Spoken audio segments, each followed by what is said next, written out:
I felt it was important to give you an update on several items this afternoon that I think the people in our community are interested in connection with the COVID-19 crisis. And so I want to start with the first one, which is work that we've been doing, working very closely with Milwaukee County and the Archdiocese of Milwaukee.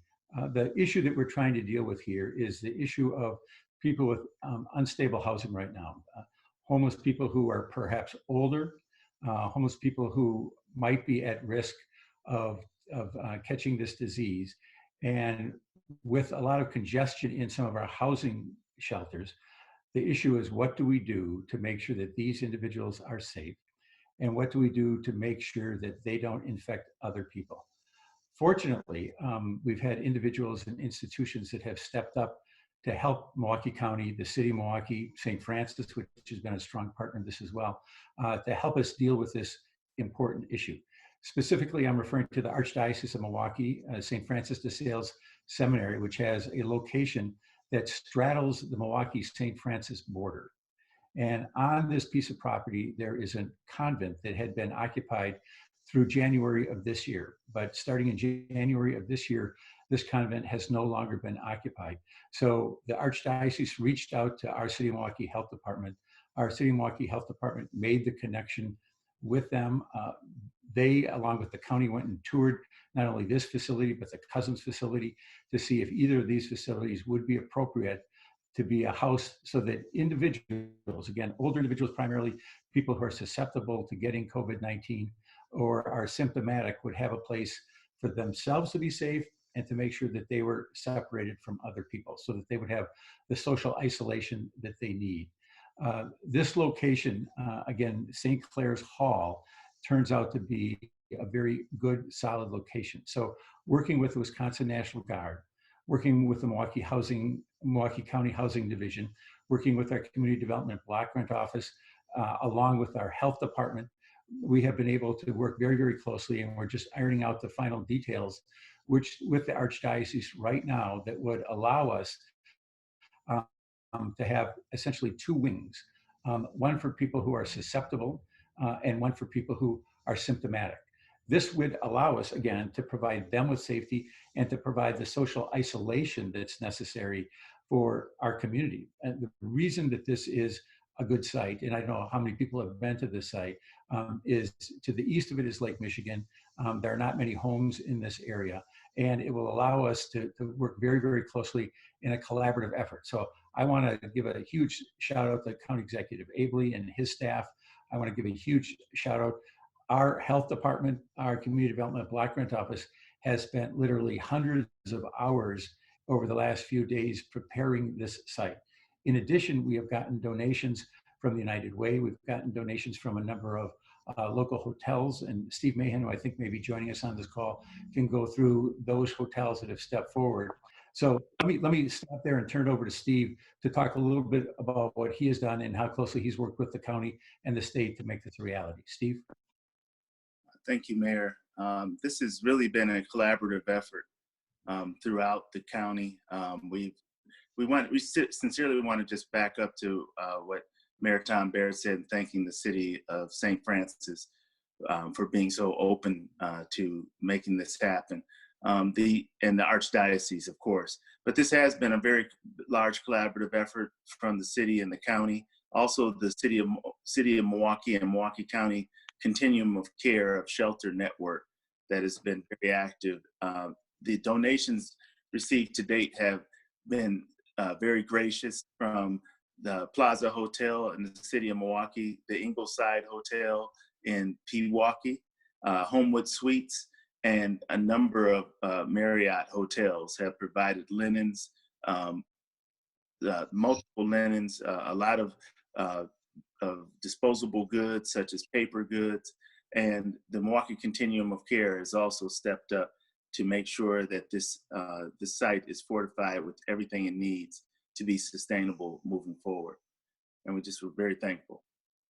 And Steve, again, thank you for your work. Steve's put a lot of hours just in the last few days on that issue. So again, the purpose here is to provide some housing stability as well as social isolation individuals who are very vulnerable in their lives right now. We know that there's a lot of people who have lost their jobs. We know that there are a lot of people who have underlying health conditions who are susceptible and need a place to stay. So this takes a lot of the burden off our shelters, and at the same time, I think does so in a way that's very responsible. So a huge shout out to the Archdiocese, a huge shout out to everyone who's been involved in making this a reality. The second issue that I want to talk about just briefly is we continue to see numbers grow here in Milwaukee County. The numbers just have come out in the last hour. We're over 609. I think 609 is the count I saw for Milwaukee County. For the city of Milwaukee, it's 478. So we're continuing to see cases throughout the county, but a disproportionate impact in the city, particularly on the northern part of the city. And it's hitting a lot of neighborhoods on the northern part of the city very, very hard. So we want to stress, as we always have, how important it is to keep that social isolation, that social distancing. This is spread from individual to individual through droplets in the air. So sneezing or close contact is what is allowing this to move so quickly through our community. So we're going to keep hammering home on that theme of please follow the stay-at-home order, the stay safer at home order. This is in place for your safety. This is in place to make sure that we can get through this and get life back to normal as quickly as we can. I want to talk a little bit about what's going on in Washington. We've had a lot of contact with Congresswoman Moore in her office. I talked to Senator Baldwin yesterday, and we know that there are resources that are coming from Washington. I earlier today had a meeting with key members of my staff, with my budget office, with my Department of City Development, with my health commissioner, to make sure that we are going to, as quickly as we can, working in conjunction with the county and working in conjunction with the state of Wisconsin, get these resources out into the community as quickly as we can.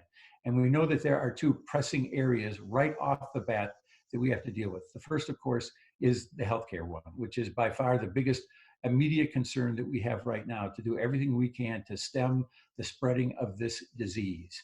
That means putting more effort and more resources into tracing. That means doing everything we can to identify those individuals who have tested positive and ensure that they are isolated, again, for their own sake and for the sake of their family members and the greater community. But we want to do that, again, in conjunction with the county and the state, so that there's not a duplicative effort, that we're adding to each other's efforts to do that.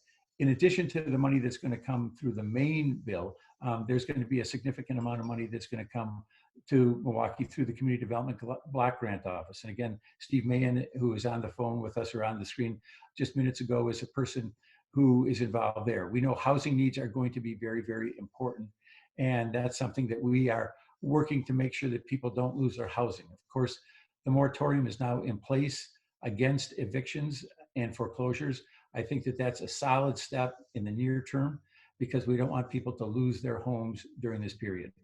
Part of our conversation earlier today was with Rocky Marcoux from our Department of City Development, and we are going to be working later this week, reaching out to financial institutions to see how we can be working with them to make sure that they're not calling in loans, to make sure that the bridge loans are there if necessary, to see what we can do to make sure that businesses don't suffer. We know that this is an incredibly challenging time in terms of the unbelievable increase in unemployment claims. We know what a pressure it's placing on all types of businesses. So again, working with our state allies, working with our county allies, we're going to do everything we can to ensure that that doesn't become an even greater problem than it is. But I am not minimizing that problem. Right now, we're facing two really challenging situations. Obviously, the unprecedented healthcare challenges that we have not seen in decades, probably going back to 1918 in this community or in this country.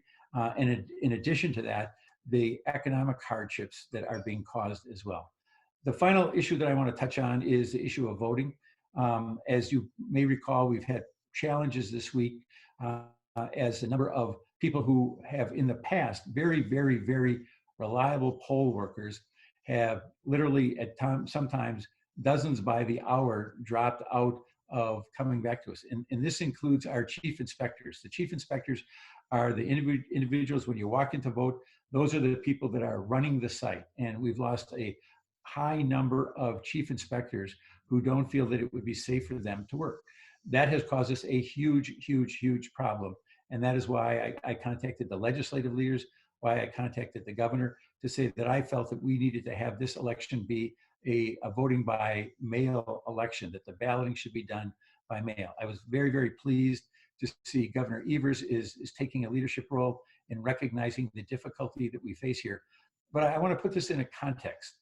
Right now, if an individual tests positive for the COVID-19 virus on April 3rd, April 4th, April 5th, April 6th, April 7th, my understanding is the only way they could vote, because that's after the time to request an absentee ballot, would to be to go vote in person. I hope I'm wrong on that, but that's my understanding of the law right now. We do not want, and that could be dozens, if not hundreds of people who are going to be testing positive, again, on the 2nd, the 3rd, the 4th, the 5th, the 6th, I'm sorry, the 3rd, the 4th, the 5th, the 6th, and the 7th, that 5-day period.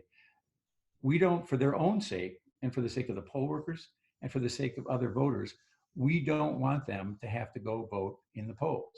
We're looking for a way to safeguard their right to vote in our democracy, but not to put them at risk, and not to put our poll workers at risk, and not to put other members of the public at risk. I think it's worth noting that just yesterday, the governor of New York, Governor Cuomo, has delayed their primary through the end of June. Why is this significant?